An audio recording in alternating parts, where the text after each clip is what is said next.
The following podcast contains coarse language and adult themes. This week on the show, a 1930s set New York film noir Spider-Man with Nick Cage being an absolute fucking maniac for 8 episodes. Yes, please and thank you. It's Spider-Noir. I'm Riggs. And I'm the Spider. And this is the Film Addicts podcast.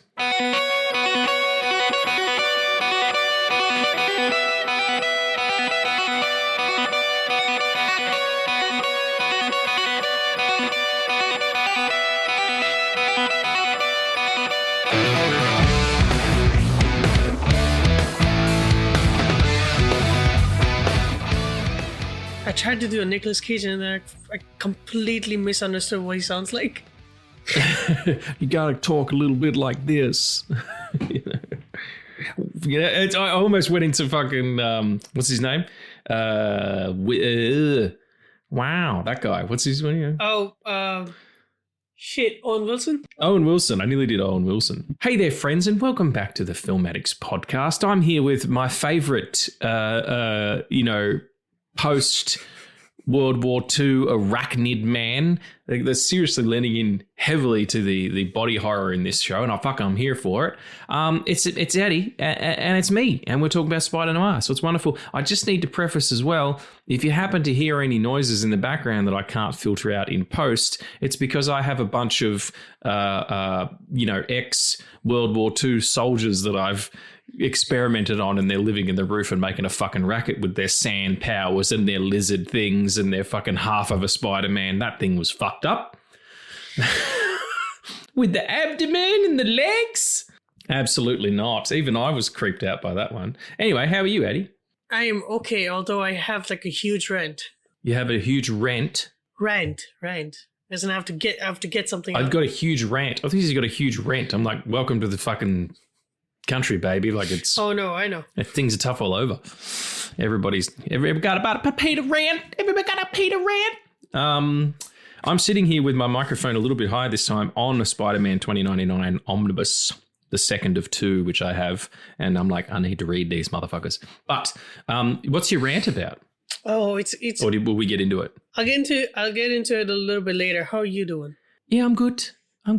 It's Spider-Noir, so I can't be that bad. I saw some fucking great stuff recently, though, that I'm excited to talk about.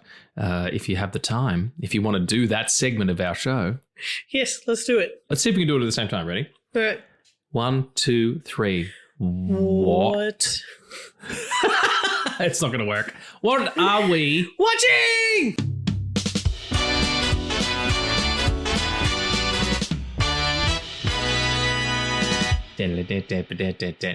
You go first. Is your rant contained within this, or is it in nerd news? It's kind of in nerd news, but I can, because I haven't watched it, but I'll wait for it. Oh man, there are only 2 things that I do want to talk about. I've seen a lot of other things, but the 2 things that I do want to talk about is The Bear that ended last month. It came out on 25th to 26th of June. It was the last season, season 5. We've gotten 5 seasons in 4 years. Season 1 and season 2 came out between 6 months of each other. So while they were winning awards for their first season, season 2 was already out. And with The Bear ending, I am 100% confident in saying that it is one of the best shows ever written. Probably up there with one of the best shows ever made, with Sopranos, obviously. I don't know how else to say this, but it's real. Like, these characters are very real. The way that they talk is real. The way that they act is real and human. And with season 5, it becoming a story about passing the torch on to somebody else, it recontextualizes the entire show into becoming each season becoming a stage of grief. So like season 5 is acceptance and healing. It healed a part of me that I did not know needed healing. It was incredible. It's a little rushed because it's just about this one service, like the last service that they have to do. every fucking thing goes wrong. And the season starts off with 20-minute episodes, and I'm like, oh god damn it. Don't, because there are only 7 episodes. Or only 8 episodes, and I was like, god damn it, please don't have like 20-minute episodes for the final season. But they didn't. Like episode 5, it changes, and onward from episode 5, the episodes become longer. The last 2 are like an hour and 10 each. Eben Moss Backrack is one of the most incredible actors of our generation. The way that his character has transformed from season 1 to season 5 is the show's biggest strength, and yet it is all in the subtext.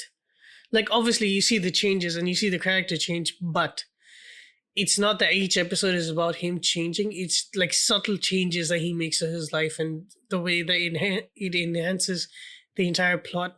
Please watch it, because genuinely it will make you feel good. If not feel good, it will genuinely enrich your life.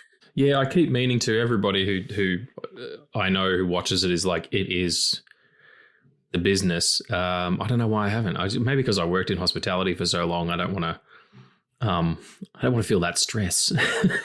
It was too much at the time when it was real.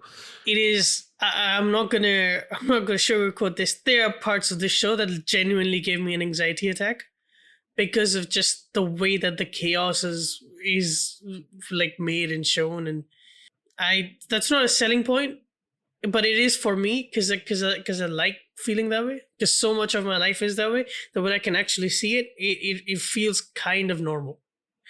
I don't know if that makes sense. No, it absolutely does. Yeah, no, I don't know if I want to put myself through that, but I do like all of those actors, so I might have to, I think. Was there anything else? Did you have? Was that your rant, or is there an unpositive rant coming? Okay, I'll do this here. So the second thing I wanted to talk about is House of the Dragon season 3. So it came out. Didn't even know there was a season 2. Everyone didn't even know I had a second one. I have fucking no idea. Yeah, season 2 was there, and now season 3 is here. Season 1 is like, it's great because it doesn't adapt anything from the book. It ends where the book is supposed to start.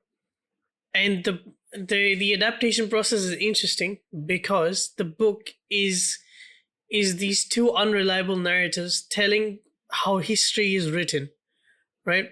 So it's already taking in account what the public opinion is of these people and what has already happened, basically, right? So the accounts in the book are not really facts, they're opinions, but these opinions have become like the cultural truth, basically, right? It's like history is written by the victors, right? So it's basically that. The show, however, is not that. The show is the actual history of like the things that have happened, right? So if you watch the show and then you read the book, you will see like the things that have actually happened and how those things were interpreted by the public, right? And made popular, like the Dance of the Dragons and everything. So yeah, season 1 was great. Season 2, they made during the strikes. And because of the strikes, they had to half their budget. So, like, there were 2 episodes at the end of season 2 that they couldn't do in season 2 that had to be pushed over to season 3. So the entirety of season 2 felt like a build-up without any payoff. And we start season 3 with the Battle of the Gullet, and it's a 1-hour battle from land, sea to the air with the dragons, with the ships, with the armies. And you're in it from minute 1. And it is one of the most epic episodes of fantasy I've ever seen. There are about 4 dragons in the first episode. That's a good number. If you're going to have dragons, like a nice round number of dragons is always good. Yeah. I would like 11, but that's, it's just me. Yeah, maybe in the old Valeria days. I don't know how many people would get that reference. I'm sure there's someone out there pissing themselves, laughing, slapping their knee, going, Eddie, you're a fucking genius. Comedy genius. Well, the old Valeria days was it was where the dragons came from, but it was also where like the volcano erupted, killed almost all of the dragons. You didn't need to explain it. Someone's getting it. The person who that joke is for got it. It's all good. Season 2 of episode 3 is where the series makes an entire shift to make the show about a character. Because until now, it's about these two characters, these two houses, and a throne. And then it shifts to one person, one character, and her throne. And it was the most satisfying thing ever, man. I have been, because there are two teams, the Team Green and Team Black. So it's their racial. It's their house colors. And I have been on Team Black since day one. To see a queen sit the Iron Throne is like the promise that the Game of Thrones never was. Because she never sits on it, you know? She does all these things, and then when she has to sit on it, she's killed. It's like a really, really dangerous dildo. I was hoping you made when that. you sit on it, you get killed. Interestingly enough... And we're doing 7 again. Interestingly enough, silly. The throne itself has its own lore. Like the throne decides who is fit to rule it, because it's in Game of Thrones, it's just a throne with like swords melted into like a chair, right? Here, is that what it is? Okay. Yeah. In the House of the Dragon, it's an accurate adaptation of the actual throne, which is it's stairs leading up to a throne, and the stairs are all like melted swords from Aegon the Conqueror's enemies. And then there's the Iron Throne, which is like all of the melted swords into a throne. The lore is that if you sit on the throne and the swords cut you, you are not fit to rule. And yeah, that's not happened here yet. So Queen Rhaenyra is played by Emma Darcy, who's a non-binary character and non-binary actor. Season 3, episode 1 is a revenge tale between Lohar and Corlys Velaryon. And Lohar is a trans character in the show and is played by a trans woman, Abigail Thorne, who's an incredible creator. She has been educating people on YouTube for about 10 years. People went fucking crazy, man. People went so Why fucking are you so crazy. Surprised? No, like in the bad way. This was fucking Pride Month. I was like, the show is in its 3rd season. Are you just finding out? Like, one of the main characters is non-binary, like actors is non-binary? What in the absolute fuck, man? What fucking year is it? Like, Jesus. Bunch of fucking catch up, you motherfucks. Even if you don't agree, like even if you don't jive with you know, trans people and their struggles, or if you're tired of hearing the argument or whatever your beef is, like, it's not affecting you.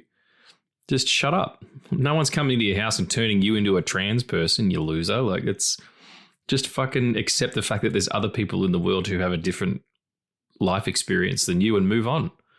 Like, how bored are you with your own life that you need to fucking inflict your will on people who are just like trying to make it work for themselves?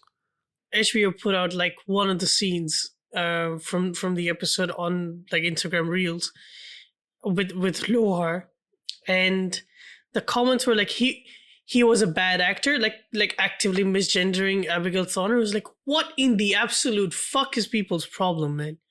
Like nobody's forcing you to say these things, you know? Like you can have these beliefs and keep your mouth fucking shut. Yeah, and like I'm all for freedom of speech and everything like that, but like not when it's hateful for no reason and not when it's not affecting you. Like I said, if a bunch of trans people turn up your house and try to make you trans, that's a problem. That's oppression. But if they're just trying to live their life and they're not affecting you, if they're in your dragon show and you don't like it, maybe watch a different dragon show, like one that's, you know, watch Hercules or Xena the Warrior Princess. Although Xena was 100% gay, so I don't know. And so was Hercules. Yeah. Oh yeah, he was sucking and fucking. It was the old timey times. Any hole was a goal. You know what I mean? And like it frustrates me so much because the character of Lohar in the show has nothing to do with being trans. Like, that's not even a conversation ever. And nor should it be. It's just representation for, you know, another group, the same that it would be if it was, you know, a person of color or whatever. Like, you know what I mean? Like, you don't need to hang a hat on it. Like the same episode has like a black army commanded by black people on dragons. You know, it's so powerful. And I've seen people come out and say like how much that meant to them, you know? And like that's why representation matters, even if it's like for 5 seconds. If Morph turns into magic, that's a validation and representation for all Magic fans. That's why it matters. Also, X-Men 97 season 2 is incredible. But I'm not going to talk about it right now. I watched the first episode last night, and that's some good TV. Yeah. And it brings you to like the point that I'm moving towards, which is there has been so much hate with Minnie Alcock playing Kyle Zor-El as Supergirl. Really? Dude, there has been so much hate. Why? Oh, you know, because the film was about a woman who doesn't have a male love interest, who is just trying to save her dog and then like kills criminals.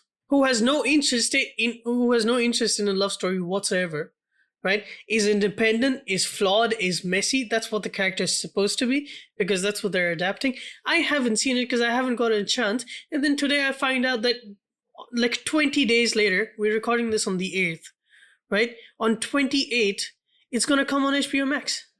Wow. Geez, they don't have a lot of faith in it, do they? It's like... Are we really in a place where a female-led superhero movie just doesn't take? Like, where are all the ladies showing up for this film?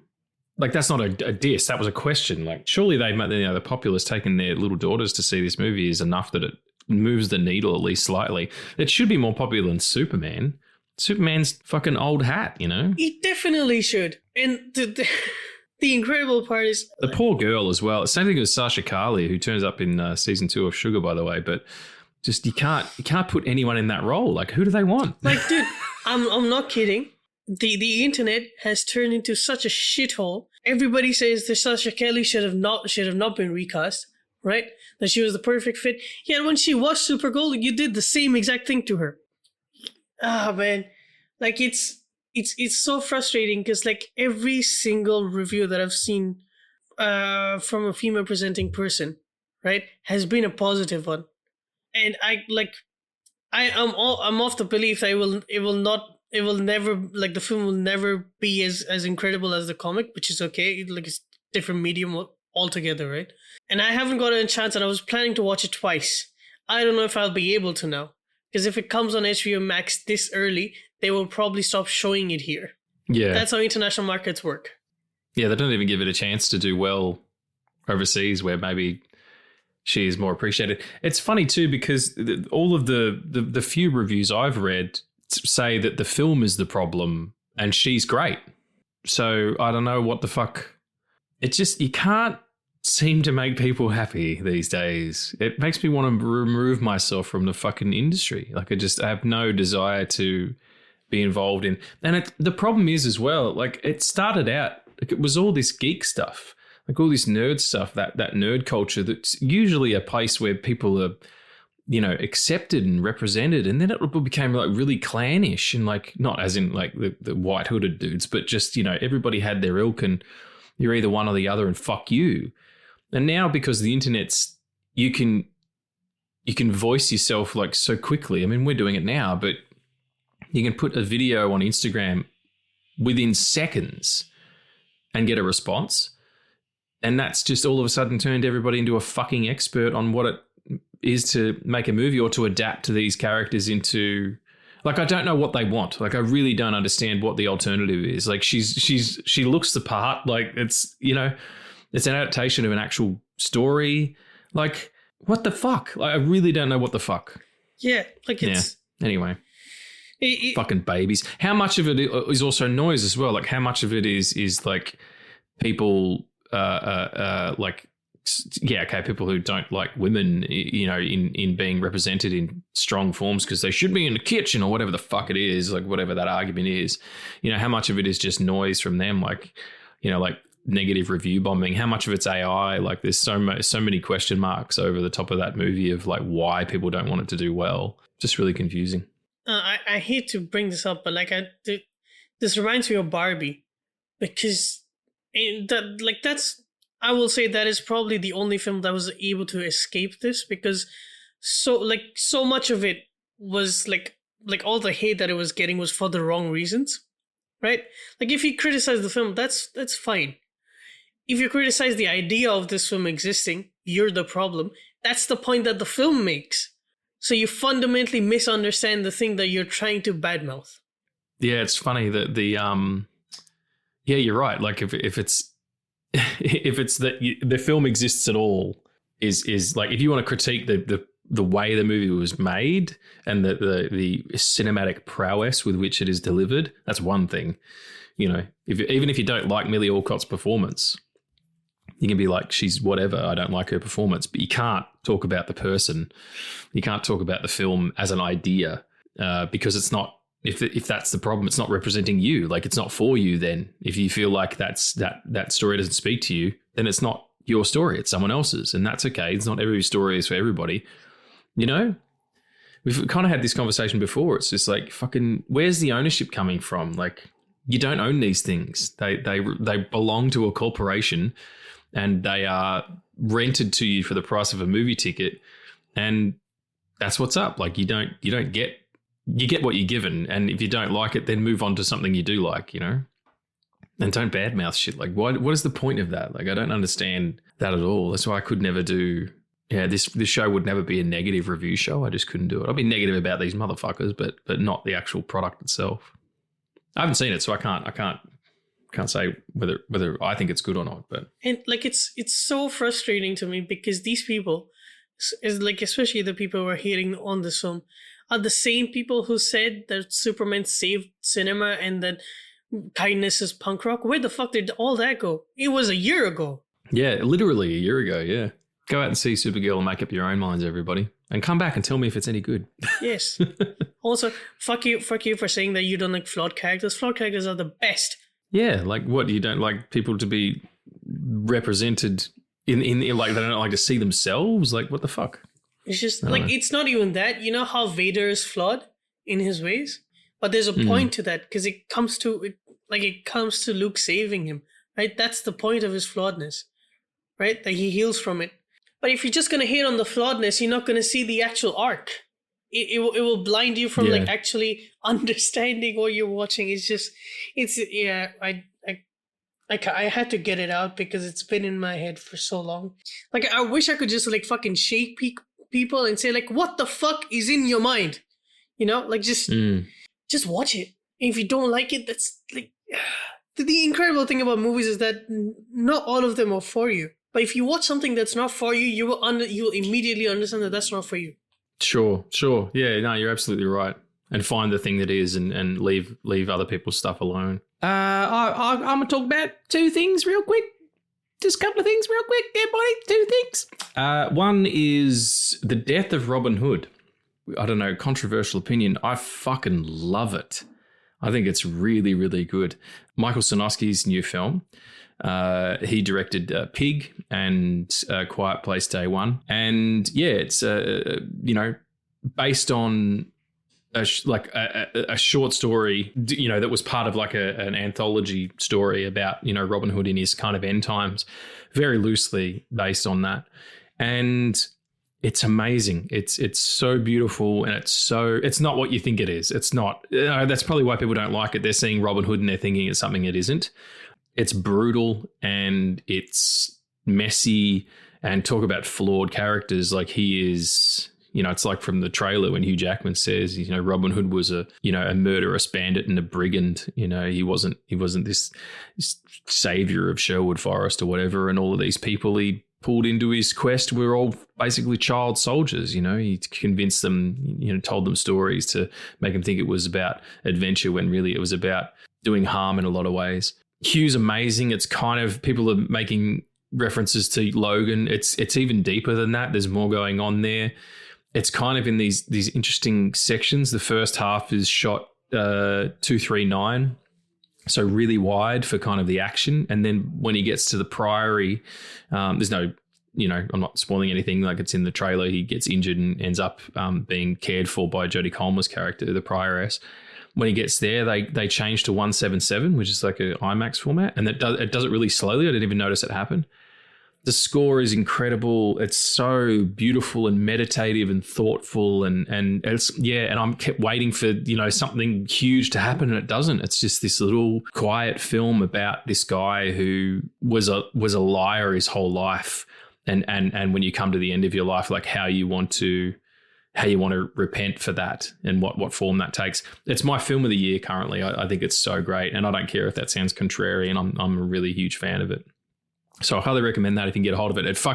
It was in cinemas here for a week, and then I had to go and see it. They were doing one session of it at a cinema in the CBD in the city here, and at Cinema Nova, and it was playing once a day for every other day for one more week. So glad I took the time to go and see it. It's really, really epic. And the other thing is season 2 of Sugar. Sugar's back, everybody. Colin Farrell's TV show about the now.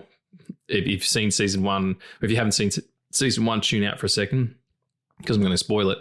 The basically Martian manhunter nature of him. He's a private detective who's also an alien, and you find that out halfway through the first season. And now he's the only one of his kind left on Earth. Everybody else is left, and he's just sticking around trying to help people because he believes in humanity. Colin Farrell is an incredible actor. He's probably like in my top 5 favorite actors, top 3.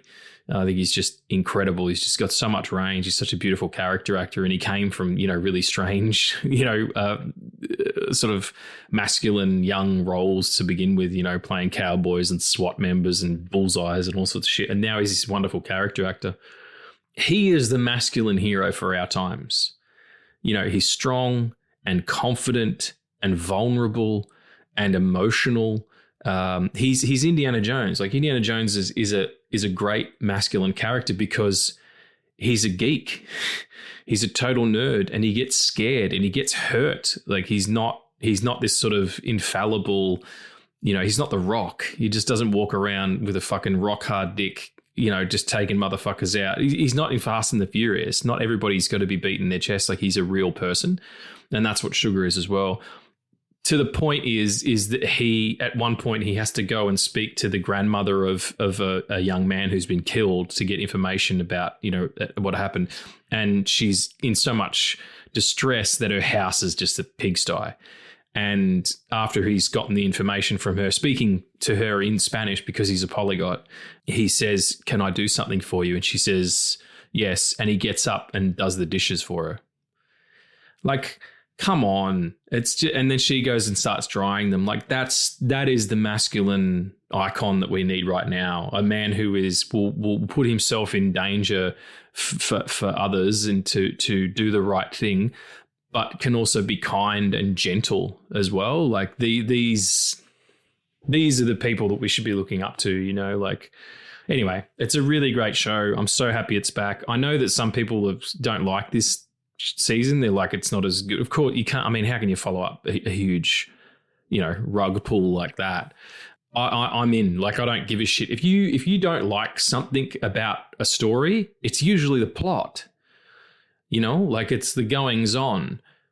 That's not what I'm interested in. Like, I'm interested in character. Plot is what happens, the character is why, and I'm much more interested in why in my fiction, which is probably why I'm forgiving of a lot more stuff, because I'm interested in the characters as opposed to, oh, this didn't make sense, or I didn't like how this happened, and then that would never happen, and all that shit. It's like, what was happening for the characters? What was the journey for them? That's the thing that I dig the most. So, yeah, Sugar's great. I'm so glad it's back. I'm just bummed that it's only ever 6 episodes, because I could deliciously eat up 20. Nom, nom, nom, nom, nom.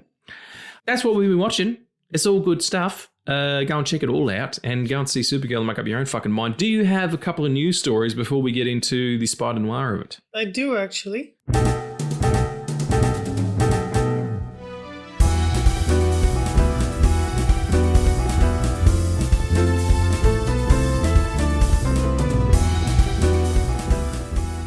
Werewolf, the werewolf. How do you pronounce it? Just werewolf?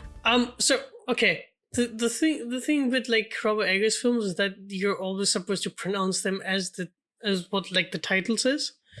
So like the witch is not the witch, it's the witch, because it's 2 V's. To be more Nosferatu. Yes, because I like to be more authentic to like the word that I'm reading than the word that I know exists. Yep. Right. Yep. So how would you pronounce that then? canonically it's a werewolf, right? But in the title, it is like instead of it's a you, so it's a werewolf. It's more like in your throat than it is in your mouth. Woof. Yep. Cool. It's an actual like woof sound. Yeah. I'm fucking all the way in. Like I haven't seen Nosferatu. It just sort of passed me by because I was in the States when it came out, and it just never sort of came back in my sphere. Far less interested in that than I am a werewolf story. Werewolves are my favorite sort of classic monsters. And Aaron Taylor, what's his name? What's his name? James Taylor? Aaron Taylor Johnson. Aaron Taylor. James Taylor. Fucking idiot. He's seen Fire and Rain, I'll tell you that much, as a werewolf. I love the aesthetic.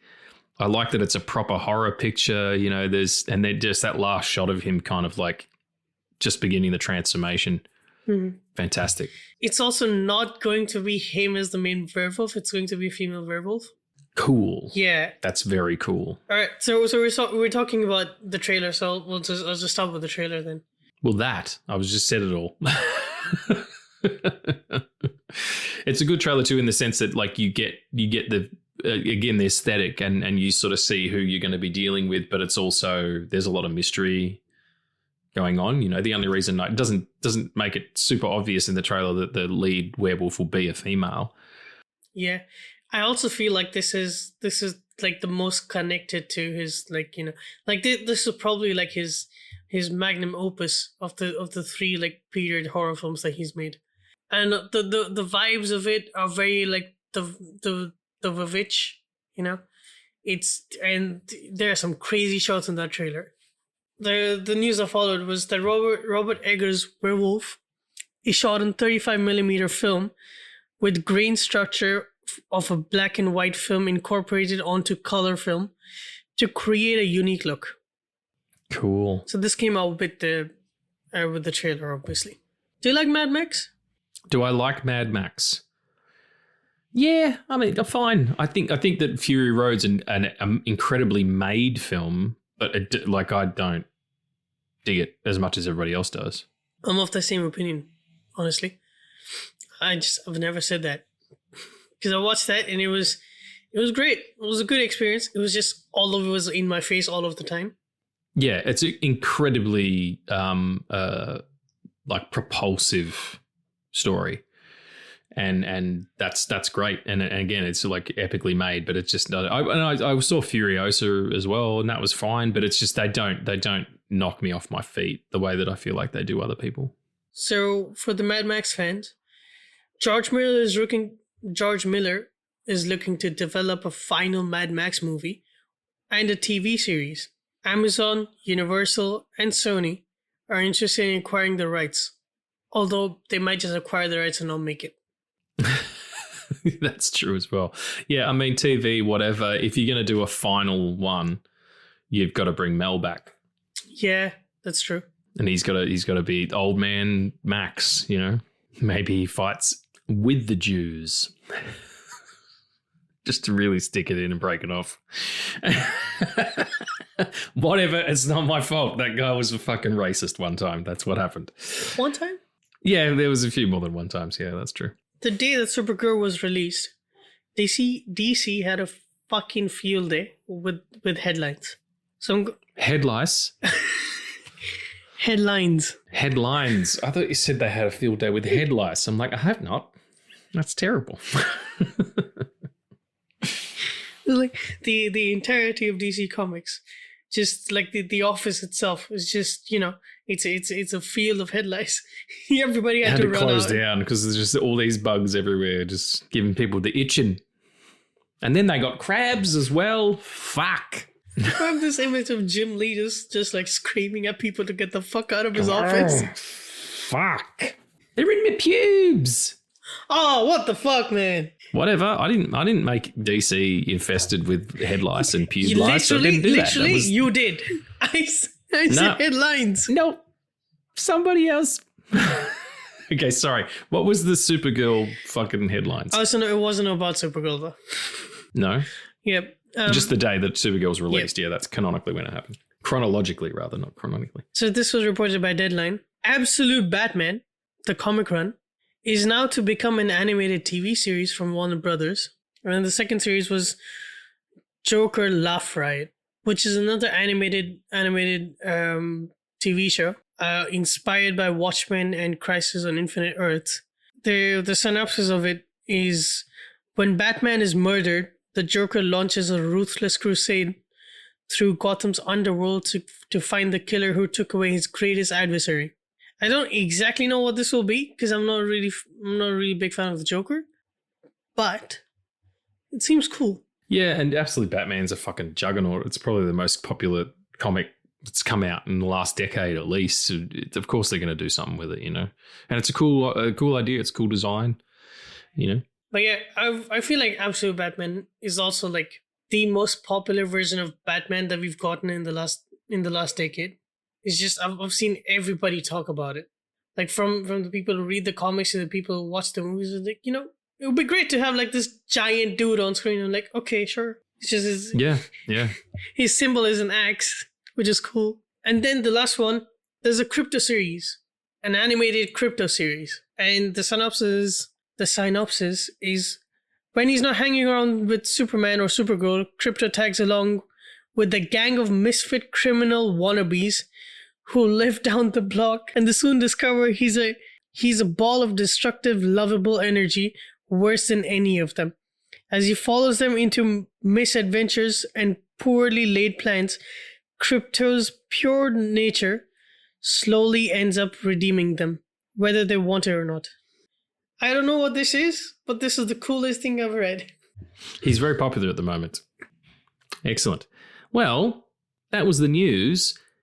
And what's also newsworthy, there's no link. It's Spider-Noir, everyone, miniseries from Amazon Prime, starring the delectable Nicolas Cage and created by Oren Uziel, is I think how you pronounce his name. The show's a banger, and we're going to get into it. It's a bit of a strange thing because they just kind of started doing it. And you know what I mean? It's just like, why did that happen? And it's like, in terms of its production, it's pretty spectacular. Like, it's not like they're doing it on the cheap. And just in terms of like its history, Silk, the Spider Society, was supposed to be the first TV series from the Spider-Verse to be part of the deal with Amazon Prime and Sony. But Prime cancelled it during pre-production after the commercial and critical failure of Madam Web. This series, originally just titled Noir, was facing a similar fate, but Nicolas Cage stepped in and sold Amazon executives on it by making suggestions of having a coloured version to appeal for teenagers, changing the name to Spider-Noir, and separating it from the other Spidey projects that Sony was doing. Cage also, after watching the full 8 episodes for the first time, said it was the happiest and one of the most happiest and fulfilling moments of his life, as the show combined his two passions, classic cinema and comics. Cage admitted that he was nervous about acting in a TV show for the first time, so sought advice from longtime friend Charlie Sheen. That's interesting. Maybe that's not something you see in the public, man. No, absolutely not. Maybe just like leave that out. And Oren Uziel was interested in Spider-Man villains Swarm and Typeface appearing in a second season, as he wasn't able to fit them into the first. He also revealed if a second season was to happen, it would take place during World War II, taking Spider-Noir around to different countries. I fucking love it. Did you like it? I suppose we're talking about it, so you must have. Before I start, I have a question. Is that a Plastic Man poster behind you? Where are you looking? That one. Oh, no. This here. No, it's Fear and Loathing in Las Vegas. I can understand why you would say that, though, because his neck's all like stretchy and weird. Yeah, no, it's not a Plastic Man poster. I do like Plastic Man, but not enough to have him adorn my office. Yes, he's also like I don't know. He's depicted as like somewhat of a creep. Oh, yeah. Well, I mean, his dick stretches. So, like, he's going to be putting it places he shouldn't. Yep. In cake.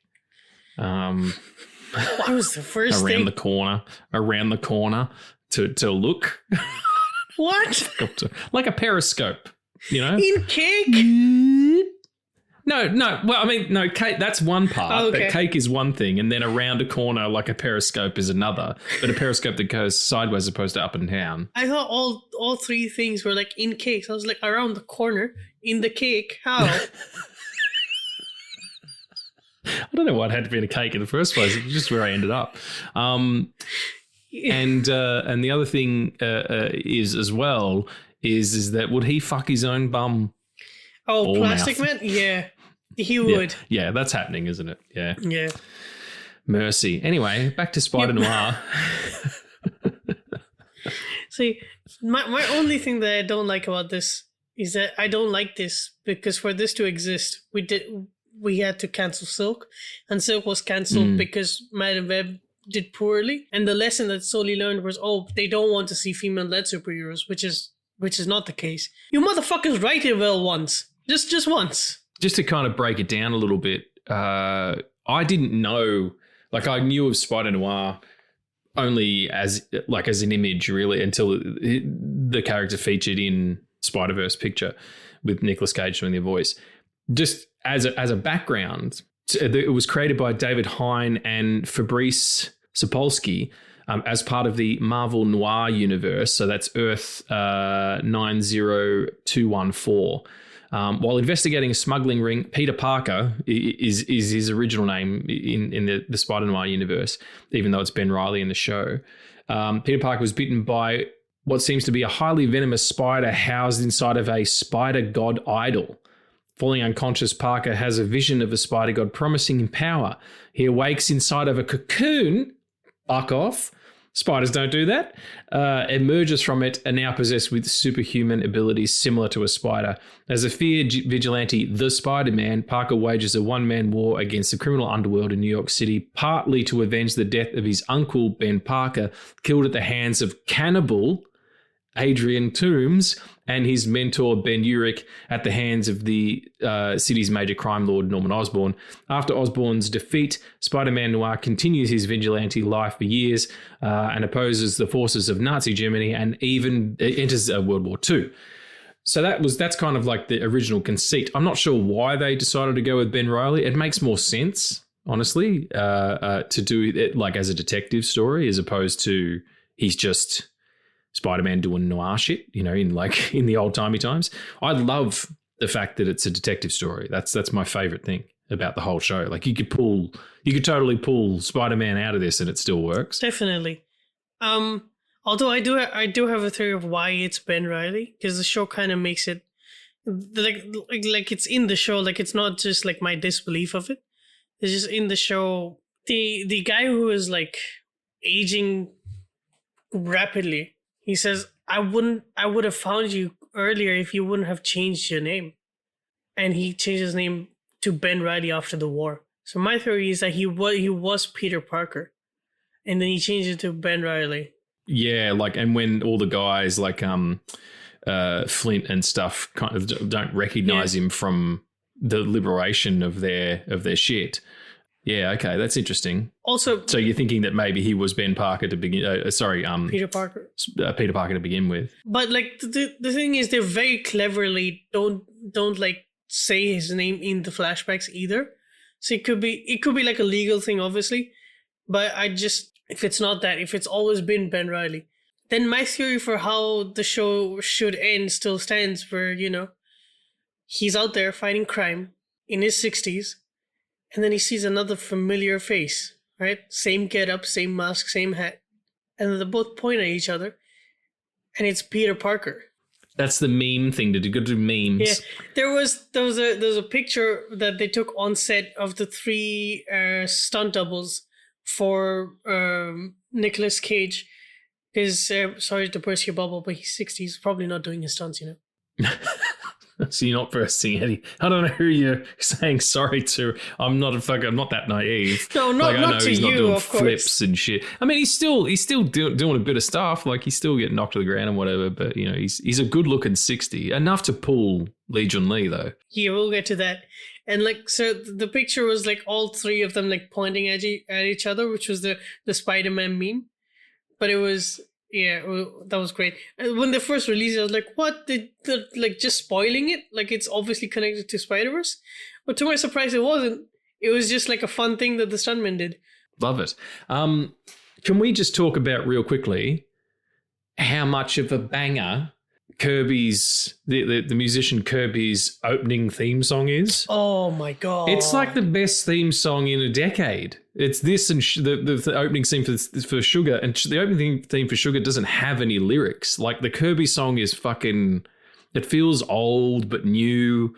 Like it's got this great kind of sort of spidery feel. I know that sounds weird, but it's got this kind of plinky plonky kind of vibe to it that's just so fucking cool. Like, yeah, I love it. I never skipped it.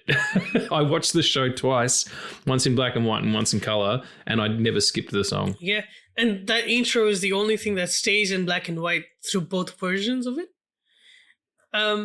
But yeah, I feel like it feels exactly what the show is, right? It makes you feel exactly what the show is trying to make you feel.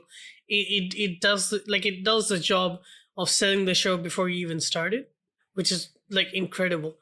Tell me why how this show sorry. Immediate copy strike. Fucking hell. Yeah, right. They're gonna get tagged all of the back streets. Like somebody mentioned us in like 40 years for the first time. Yeah, they all get a Google alert. Now their Backstreet's back, all right? Oh my God. Oh my God. That was a fucking good joke. That was a good joke, everyone. A proper PG joke. I had to recommend this show to someone the other day, or I was talking about being a podcaster, and I told them the name of it, and they looked it up, and I was like, they're from work. So I was like, can you just be aware that I'm filth when I'm not at work? I might say some fucks and talk about dicks and all sorts of things. I might talk about fictional cartoon characters, comic book characters whose appendages can stretch and how they fuck cake. Like, you get ready for it. Like somewhere in season 1 was the Hulk foreskin thing. You know, we've been this way since like he's got a man's pink penis but a big green body. I know, we're nearly at 99 episodes, everyone, and that'll be our look back over our years together episode, and we'll talk about the fucking pink dicks. What was your favorite swinging scene?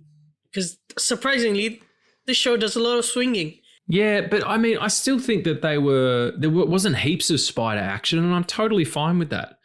I'm totally fine with it. It means more the less they use it. Like when it's on, it's on. Like when he's in the bar and the guys are talking about Spider, which is one of my favorite scenes, where he's like, he gets tired or scared, like just that, and then he goes out, you know, in that fantastic 1-0 and puts the mask on, turns around, goes back in and whips all those guys' asses drunk. That was my favorite spidering.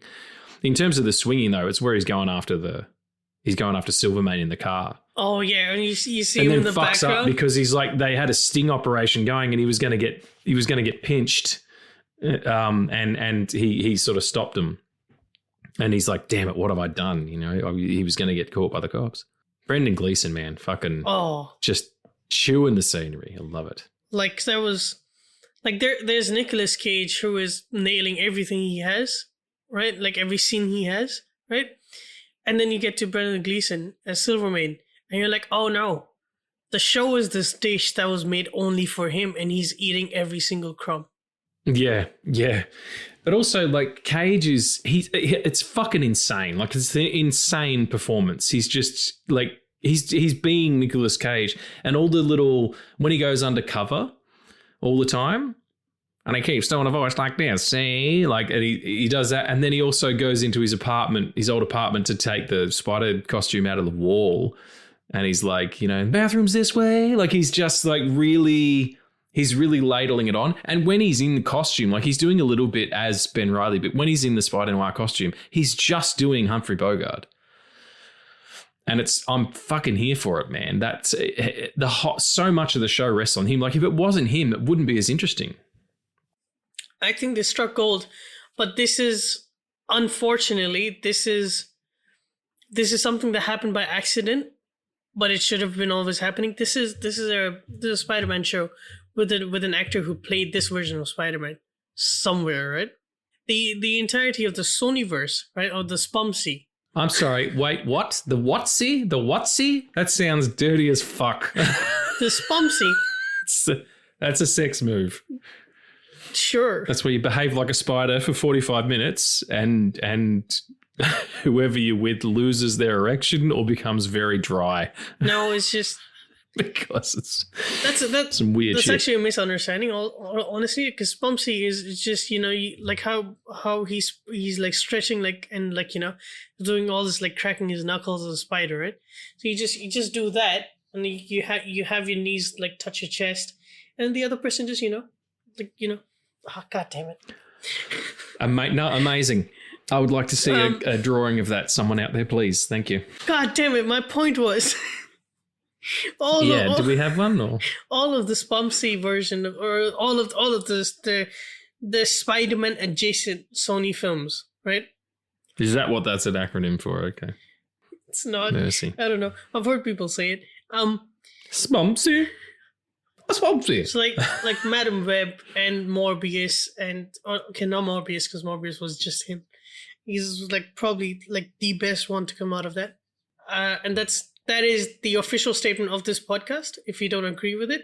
But it's also like we're grading it on a curve here. Like it's not a great movie, and there's a monster in it as well. And I don't mean the vampire, but like when you're looking at those movies, like when they got to like Venom 2 or whatever, and after Madam Web, and like, are we really going to keep doing this? I fucking guess we are, because Craven's coming out, and then Craven came out, and everyone was like, yeah, no, let's that's probably enough.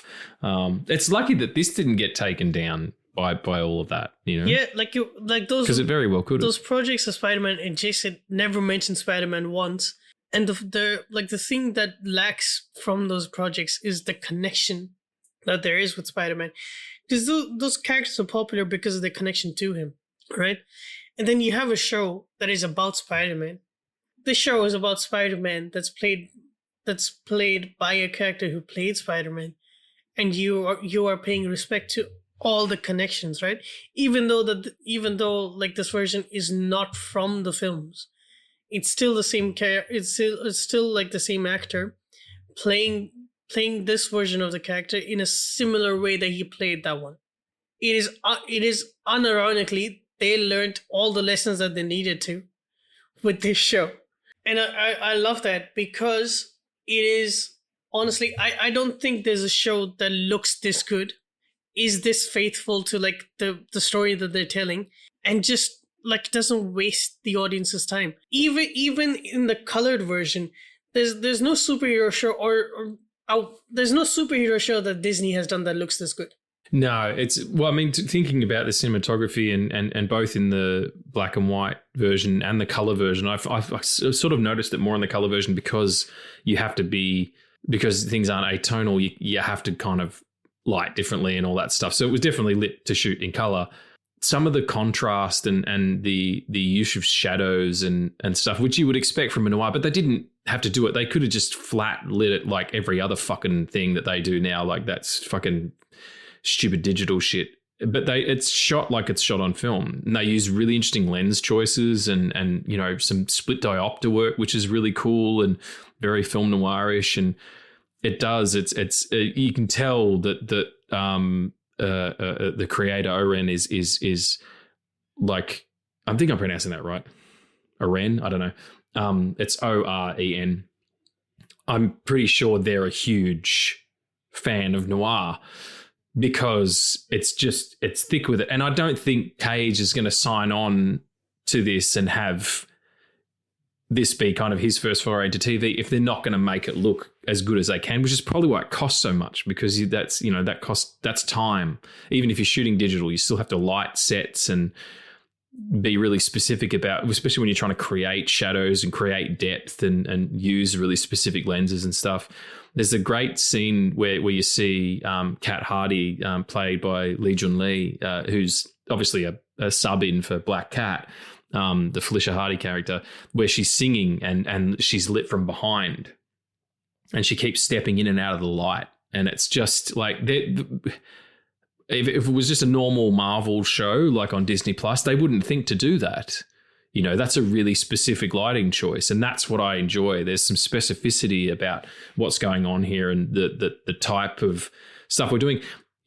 And in the you know, in terms of lens choice and stuff, and to have the shot where he goes back into that bar to beat up those frat boys, you know, as a one-er, and to use, like, it's got to be a 12 millimeter lens or a 15 millimeter lens, like it's really wide, and to get that kind of angular stuff is really interesting. And then you got the whole episode, you know, where she's taking out parts of the mad scientist is taking out parts of his liver, and he's hallucinating, and he becomes small for a minute in his mind. And, you know, that kind of horror episode is shot like it's a fucking haunted asylum movie. Like there's real thought going into each episode and what it's doing tonally. My favorite, I think, in terms of the way that it goes, the way that it sort of leans into its noir trappings, is like there's great detective stuff going on, which is what I wanted the most, more than the Spider-Man stuff. Like I said, all the plot stuff, the marked bills, the double crosses,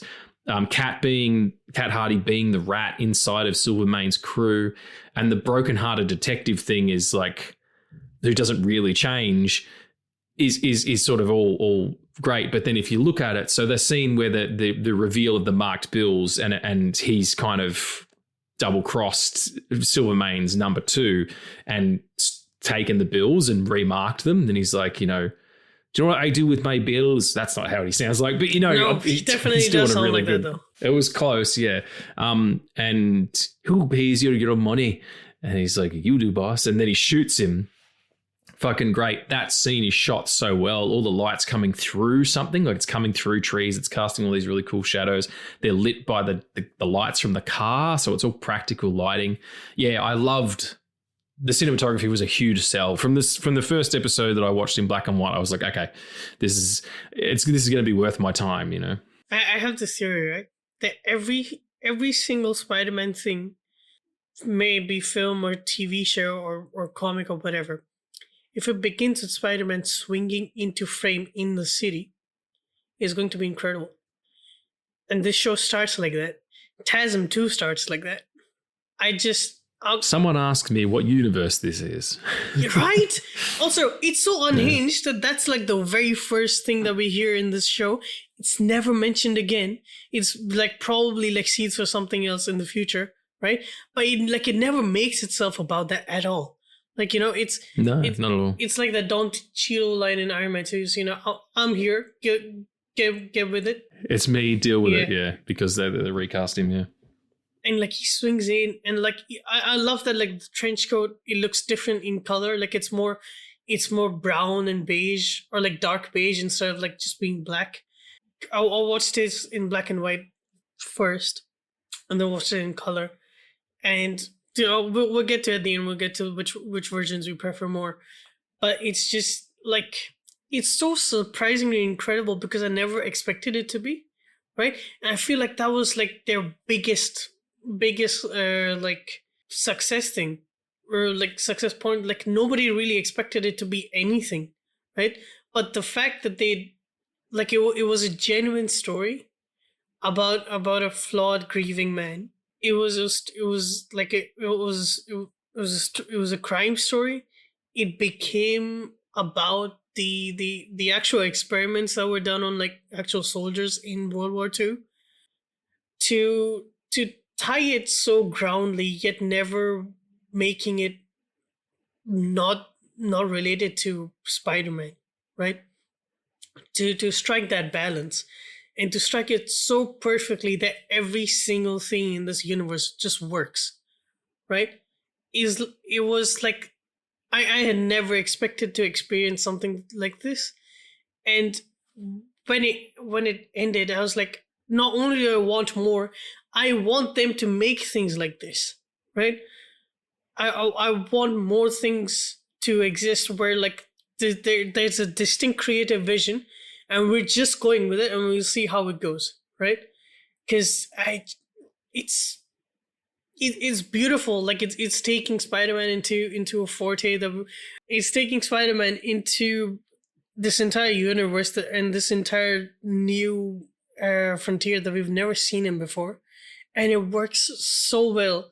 It just goes to show how not only this character, but anybody with a vision for this character can take him in places that will always be appreciated by the audience because he is that fluid of a character.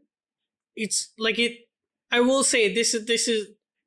I don't really have anything that bothered me in the show, which is very rare for a superhero thing to do, especially these days. So I will say that it is perfect, although it does have flaws.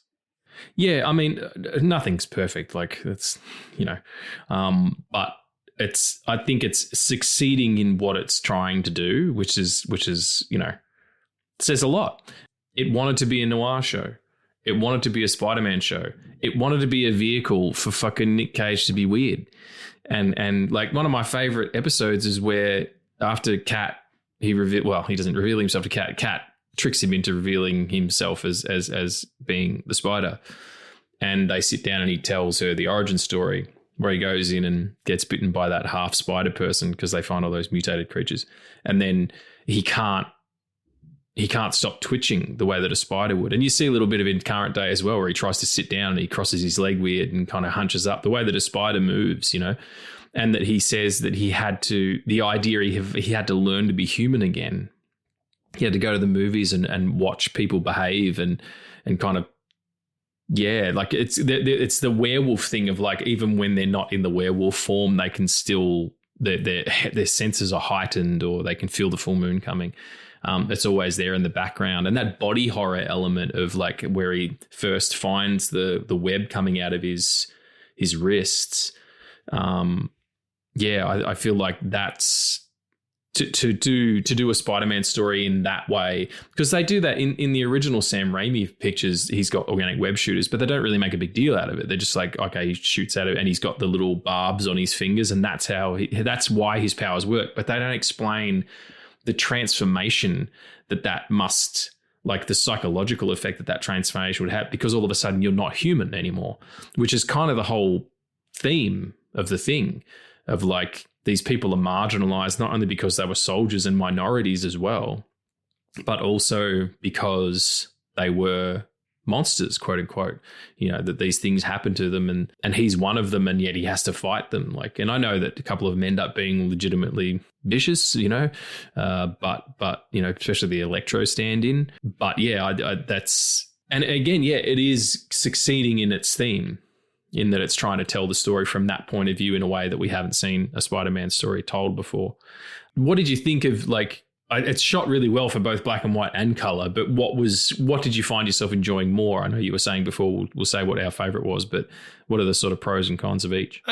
So I feel like black and white works well with like the actual story that they're trying to tell, which is like noir-ish. But when you watch the black and white, I like this is my reasoning for like what my favorite is, but I'll get to it. Like, on my preferred way of watching it. It's also a Spider-Man show with like incredible visual effects, and you kind of miss that when you watch it in black and white, right? Like the megawatt scene or like the megawatt fight at the end, the Flynn Marco transformation, right? How it goes like slowly, like in black and white, his face just becomes gray, but in the color, like you actually see sand particles on his face. Lonnie Lincoln's like transformation, or like when his like mutation kicks in. I'm calling it mutation because that's what I felt. Like that absolutely is like, yeah. Like I don't know if it was intentional, but they were kind of making it a point of becoming like a mutant stories in the 30s. So yeah, like the Lonnie Lincoln, like his like skin bulging up, becoming scales, right? Like those things. I appreciated that aspect of the show even more when I watched it in color than I did with black and white. However, the one thing that works better in black and white with visual effects that doesn't in the color is when he goes to steal the $1,000 from Silvermane, and he's sleeping, and he turns on the lights in his goggles. That scene doesn't work as well in color as it does in black and white, because in black and white all you see is like the eyes and the rest of it is just darkness. Whereas in color, you kind of see like the layout of the, like it's not completely black or like completely dark. Yeah, there's a bit of it adds more depth to the scene because things have layers in a way that they don't in black and white. Like if you're shooting in black and white, you need to be conscious of your background and foreground and what they're doing more, like, and how it's almost easier to have things in shallower focus, but you can't do that if you're trying to shoot color at the same time. So I think there is a trade-off there as well, between, you know, some of those scenes, like you said, play better in color. Also, you don't get the joke of when they take him back to Robbie's place and put him in one of Robbie's suits, and all of a sudden he's been wearing these grey, you know, kind of like, you know, brown detective suits, and then all of a sudden he's in orange. You know, That's he's right. like dressed like Robbie. I also love Robbie. Yes. Like, what a fucking great character. Oh, He's man. just, he kills it. He gets my favorite line of the whole show. We'll do at the end. But yeah, I really enjoyed that kind of pairing as well. He gets two of my favorite lines. The other one is where he goes to the tent city down there, and he's like, do you ever see Lonnie Lincoln's the guy who turns into like a crab dude, right? The African American. And because he's saying, I saw him down there, you know, I'm going to go and speak to him and see if he can fill me in about Flint Market and all that stuff. And he comes down and he goes up to that guy and he's like, do you ever see Lonnie Lincoln? Big black motherfucker. Like, it's so good. It's like the only fuck they get in the whole show, but it works. Yeah. Excellent. Yeah. Also, you miss a lot of like Robbie's suits. I want to go, like, if you watch in black and white, you miss a lot of like the color, like the sheer brightness of suits that he has, and like the matching from the hat to the shoes to the tie to the actual coat of it. I do want to go back to when Cat Hardy like forces him to reveal himself. And it's just been after the fight scene with Megawatt, and he's all beat up when she comes in, and she does the fucking Superman thing, like the Lois Lane thing. Yeah. I'm going to jump into the fucking Niagara or whatever it is. Yeah. Yeah. But it works a lot better than that, honestly. Yes. I also love it where she says it too. She's like, what happened to your face? He goes, I walked into a door. And she's like, how many times? It's just such a great, that's what I love about we'll get it now, my final thoughts, but the noirness of it is why I like it so much. Let's talk about Legion Lee. She steals the fucking show, man. Like, she just, not only, because it's really easy to write the femme fatale. Ed Brubaker and Sean Phillips did a comic some years ago now, a comic series called Fatale, and it was sort of like a cross between film noir and like a H.P. Lovecraft kind of thing. And you've got that thing, that the mole that turns up and kind of is either the seductress or, you know, the innocent, whatever. Like, Kat's playing all of those things. Sorry, Legion Lee's playing all of those things.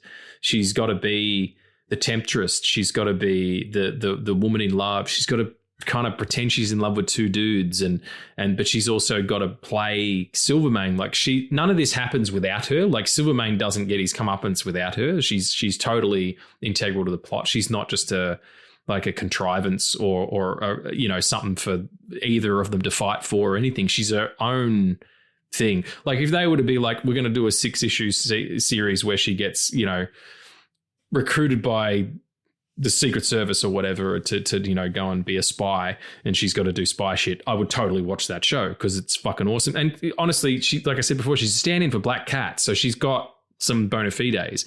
But again, she's got a vagina as well, so no one's going to watch that shit, you bunch of Supergirl hating motherfuckers. But anyway, and to perform as well, like, the songs that she has is so, like, she's just incredible. Like, the first thing I ever saw her in was Babylon, and I was like, who the fuck is this?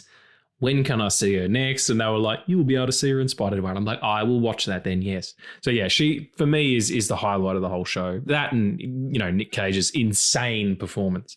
Legion Lee is Cat Hardy is like, it's a casting I did not think at all would like do anything to the show. Like, I thought she would be fine, but she is so integral to the plot, to the story, and like you said, like, none of this happens without her. Just the way that she portrays all of these different characters and all of these different masks that she's wearing to please different men is perfection. And then to like have some of the most incredible costumes and color is like I was dead. I was dead by the incredibly charismatic awesomeness of this character and Legion Lee. It was like just the way that like she is. Cat Hardy is. I genuinely felt like it was more like she was. I know that it is probably Black Cat because it's in the name, Cat Hardy. I was really hoping that she would turn out to be Silk. Like I was really, really hoping. What an about face that would be. I know. To cancel your show and then fucking sneak her into another show and be like, fuck you, we're doing it. Yeah, I mean, it's what anybody would have done if they actually cared about that character, but I'm not going into that again. Well, Silk's an Asian American as well, isn't she? Yes. The character. She is, like... it would have worked. Yeah, she's... It would have totally worked. Korean American, I think. But yeah, it's also... Korean, sorry, my... No, that's all right. It's also like a lot of her. She was experimented on, she was experimented on, by Oscorp and like held in a cage for 10 years. Like fucking, you remember the guy in like Madam Web who was like bare feet and all that, right? Mm-hmm. That's the character that Ezekiel. Yes, Ezekiel is the character that trains her and like helps her break out. Tony, sorry. What's your name? Fuck you, Ezekiel. Fuck you, Tony. You better not bring my mother into this. You see that fire? You see that fire? I threw that fire over there. Then I fucked your mother next to it.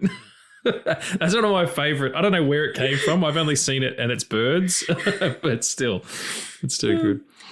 Oh man, is that fucking Randy Philface saying blueberries are fucking purple? Yeah, exactly.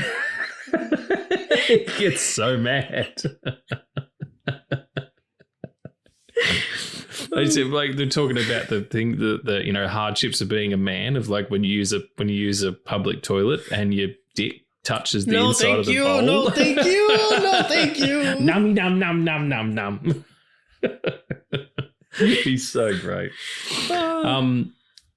Yeah, it's also like from episode to episode, like she kind of links things really beautifully. Like Flint goes missing and she hires Ben, and then she finds out Ben's the Spider, and they decide, sort of to take off, but she still wants to get Flint out of it, and then he starts working for Silvermane again and all that. And there's that fucking horrific bit where she's sitting there with Silvermane after all this shit's gone down, and they're listening to the jazz, and he's like, "Do you like this?" And she's like, "Yeah, dance to the jazz." And he's like, "A little too modern for my taste." And then she gets up or whatever, and he's like, "Go and find a new band." And then he says, "And a new singer, someone younger." Like someone young. Like what a prick. Like just to kind of like stab it a little bit every time. Like what a slimy prick. Legion Lee is she was great in Babylon. She's great in this. I've not seen any I don't think I've seen her in any other. I'm sure she's been in lots of other stuff. Yes, but definitely. Yeah, that's all I've seen her in. But yeah, just like her performance is so incredible, and like she commands that character with so much. Like you can feel that like Cat Hardy is the. Oh, she's in Sinners. Oh yes, she is. She's Grace Chow in Sinners. Yes. Man, talk about fucking just like smashing it out of the park. She's been in like lots of stuff. It's mostly all TV. Yeah, it's all like TV episodes, one here, one there, one everywhere. But just within the last like couple of years, yeah, she was in The Last of Us, Spider-Noir, Sinners, something called Alma and the Wolf, which I'm going to look up. That's a werewolf movie I will be watching. Yeah, she's in The Night Agent, Babylon, Woo Assassins. Lots of cool stuff. You can feel that Cat Hardy is like the most confident character of the show. Because she's confident in every decision that she makes, because she has like so many backups, because she's so prepared for everything to fall and burn and go bad immediately. And like that is why her killing Silvermane at the end it's so it's so cathartic. It's also so incredibly done because it's not a big like fight. She just shoots him and he falls. Yeah, it's totally unceremonious. Like, he doesn't even get a gangster's death. Like, it's not like he didn't even deserve that. Let's talk about Robbie. Yeah, absolutely. It's just, what a great performance as well. Yeah, Lamar Morris, who plays Joe Robbie Robertson. You would recognize that name from the first Spider-Man film, if I'm not wrong. First or the second one with Tobey Maguire. Bill Nunn plays him. Yeah, Robbie is the only character in the show who actively knows that Ben Reilly used to be the Spider, and he's egging him on to come back and be the Spider again. Yeah, that's how we start the show, and you even see Ben Reilly reading the newspaper and saying, "Give it a rest, Robbie." But it is, this is what Jimmy Olsen would do if Clark Kent ever decides to not don the cape. And I got so much of Jimmy Olsen from it, also because he's a photographer. But also until like episode 2, I was like, this is really interesting. Like they've set this show in the 30s and, there's a prominent black character and there hasn't been a racism. And then episode 2 happens and he walks across a hotel that says white on it. You're like, oh, okay, yep. Yeah, I mean, they had to deal with it, It's like, but at least, and also when he gets his job back and he sits down and everyone turns around and looks at him and they're all white in the room, like that makes sense. And why Lonnie Abraham Papulo's character is living in a tent city kind of thing. Yeah, he's so great, and that's what you need in a noir. You need those, it's like Casablanca. Like he's got his heavies and his sidekicks and stuff, the guys that are the piano player in Casablanca, for instance, also who's great is Karen Rodriguez as Janet Ruiz, who's basically like the detective for the detective agency because he's always getting drunk. And that's kind of my favorite scene of hers, is where he's like, all right, I'm the Spider. And she's like, you've told me. And then it cuts to all of these times when he's gotten drunk and told her that he's the Spider. She's just got at the end, but when he thinks he's going to run away with Kat, that second to last episode or whatever it is, or third to last episode, and he says, you're a better detective than me anyway, like take over the investigation, like take over the firm. Yeah, and she's awesome. Yeah, she's really awesome. She has one of my favorite scenes of the show where it is like that cutaway, but also like it shows so much growth not growth, but it shows so many layers of that character where she knows that he used to be the Spider. She's never brought that up, but she's always egging him on to do better at this job, right? Like she is the opposite of Robbie in that way, where she doesn't like it's fine if he doesn't want to, but she's never made a point of egging him on to like getting back into the crime fighting of it. It's just, if this is the way that you're going to fight crime and this is the way that you're going to do it, then at least do that, right?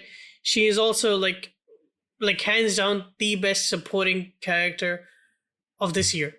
And I want add Rocky from Project Hail Mary into a supporting character, because he isn't. Those are two leads of that film. Yes, agreed. Absolutely agreed. Just before we finish up, I just want to ask, what were you thinking about 500 Days of Summer episode that we did? What were your expectations versus the reality of the show? Like, what did it do that you thought that it should have or didn't do or whatever? Because for me, it kind of hit everything I wanted. Yeah. It was funnier than I thought it was going to be.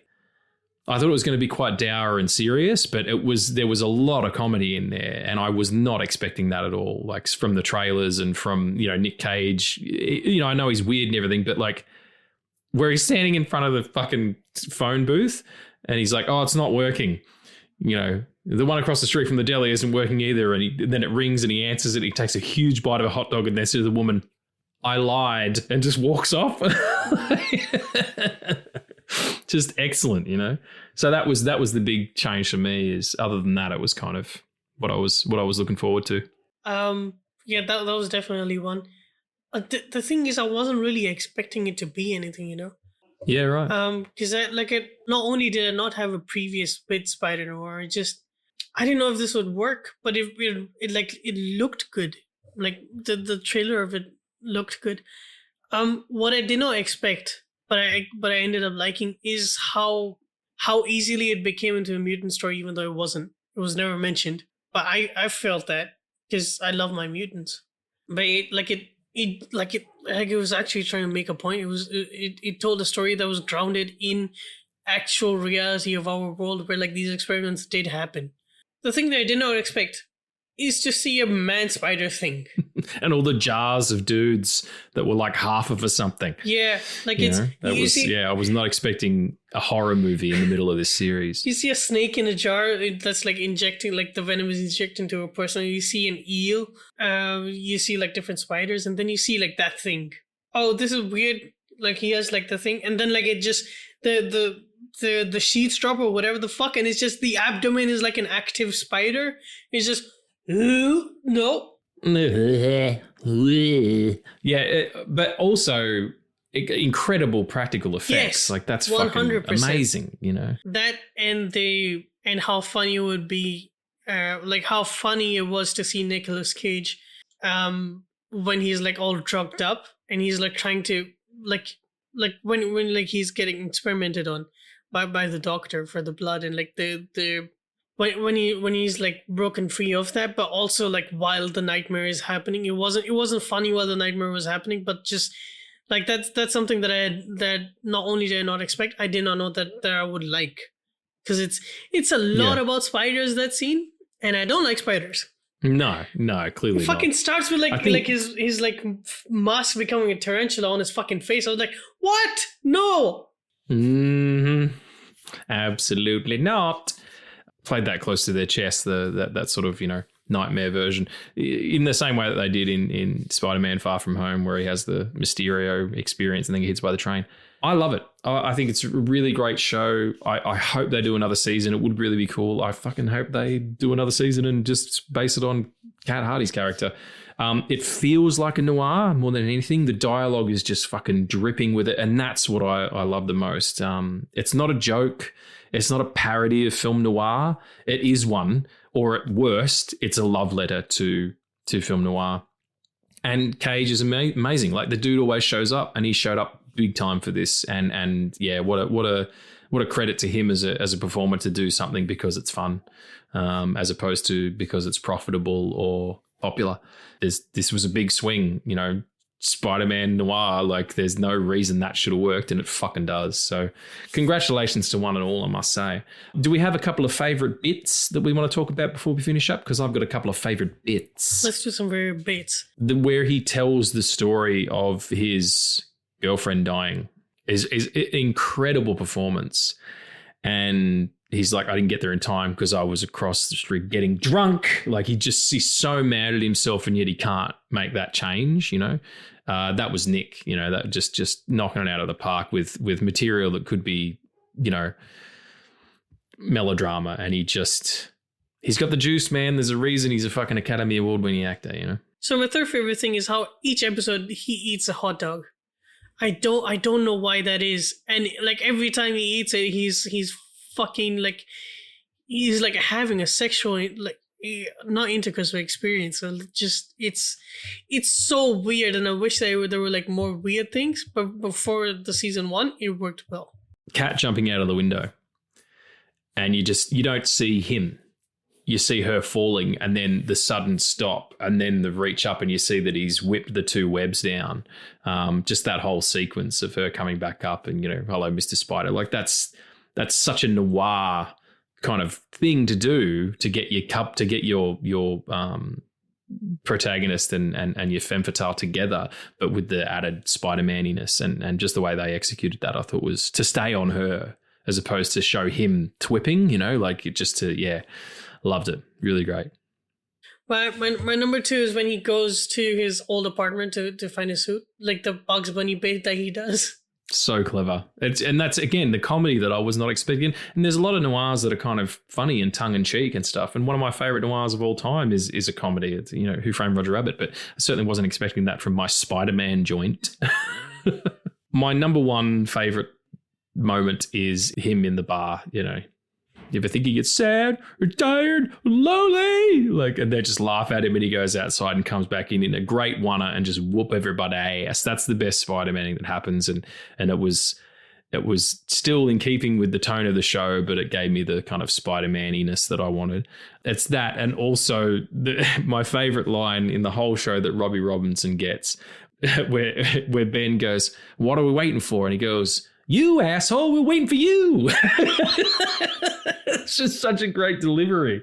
Such an excellent show. Also, while he's exiting that scene, like he mimics drunk Ben Reilly, where he's trying to find the door. Yeah, he's like, "Who am I?" That was you. It's just. What was your number one? Lamar Morris works so well, and like his comedic timing works so well in the show. It was amazing. Yeah, he's excellent. Love it. So my number one is a tie. It is that bar fight that you mentioned. It's also, that's the most that Nick Cage has been like in costume for that role, because that's kind of him doing it, because you have to see his mouth. So it's that but it's also the creative choice of making the webs look different than any of the live action or animated depictions of the character. Where here it's interesting because in black and white, the webs are fully dark when he shoots them, and as they stick to something, they become white or they become lighter in shade. In color, it's just completely gray, and it's not white, and it's not like the previous iterations at all, and just like it shows you how much they cared, that like even the web of it was, or even the web of the spider was something that there was like so much thought put into. It just, these things happen, and these things are great when they happen, because they're like, these are decisions made by people who genuinely care about making it good. A lot of very tender hands behind this production, and it deserves it. Excellent. That's it, folks. Spider-Noir. It's on Amazon Prime if you haven't watched it, but you probably have. That's why you listen to this episode. So I hope you enjoyed it. Watch it in color if you didn't, or vice versa. It's well worth your time. Do we have any questions? Shortly, briefly. We do not have questions. I do have a game though. Let's do it. So this game is called Weave Your Web, or Weave Your Web. Weave it. Right? Weave the web. We have ways of making you weave your web. Some Nazis. Do you wear wigs? But movie Nazis, the ones that get their asses kicked. What's that? Do you wear wigs? Do you wear wigs? That's excellent. What's the game? Right, so Weave Your Web. Weave Your Web is in light of Spider-Man Noir being this successful, or being an incredible show. I've not seen the numbers, but I've heard nothing but good things about like the reviews and everything. What is a character that you would like to give this type of treatment to? Not like in the 30s, not a noir, but a character that you would love to like get a separate or a different iteration that actually enhances the character. Okay. So that's something that's already been done, popular, in its iterations of Spider-Man, and then they do this show, like something like that. So something that's been really popular, but then do, a version that's alternative like this. Yeah, like it could either be that, or like another Spider-Man variant, or like, whatever character that you would like to choose. It doesn't have to be like extremely popular. Yeah, well, I mean, like it would be really expensive, but to do a 2099 series would be amazing. And just get Oscar Isaac to do it. Like he's got the action chops. He was Moon Knight. Just do that. So yeah, 2099 absolutely. Yeah, and like a 2099. So in the same way that this is a noir, the 2099 would be Blade Runner, but with Spider-Man. Oh my god. That's all I'm saying. Would you like to guess the character that I'm going to talk about? Probably Silk, I reckon. Yep. Well, pitch me then. So it's not like super like futuristic, but it takes place somewhere in the future. Like it starts off with like her breaking out of. Starts with her like breaking out of the Oscorp facility, finding Ezekiel. Ezekiel kind of is like this mentor figure for her this entire show, and all she does this entire show, Like she doesn't get a costume until the end, but all she has to do this entire show is learn how to swing, learn how to control her powers, and find her brother. Because that's like Silk is written inconsistently throughout her comics, but like her past is very important to her because she was kind of stripped away, and so she doesn't know what's happened to her parents. So she is trying to find her brother. And then in like the last 2 episodes, you introduce Peter Parker because he is. Oh no, not last 2 episodes. You just introduce Peter Parker because he as a reporter worked on the missing case story, and so that's how they become friends. And then you end the season with how like the first issue of Silk ends, which is they're just fucking because they're fucking, and it's very, very important that they do it because they're bitten by the same spider. So their attraction to each other is in their DNA. I'm not saying that they have to be a couple. It's just that that's something that needs to happen. And then you make her completely pansexual and have her fall in love with Spider-Gwen from a different universe. Because I want that too. But it ends with that and MJ opening the door to like see what's happening. But yeah, just, you know what? Fuck that. Never do that. Or do it if you want. Just do something with Silk, please.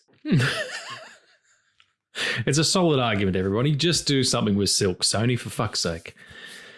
Thanks very much, everybody. Thank you for tuning in. We'll see you next week. We'll be doing an episode on my favorite comedy of all time, The Big Lebowski, as we slowly crawl towards episode 100. But until then, be good, be kind to each other, watch Supergirl, and shut up about it. And we love you. Addy, I love you too, mate. Thanks for being so spiderific. Thank you for being so spectacular, my friend. That's it's what happens when you wake up like this.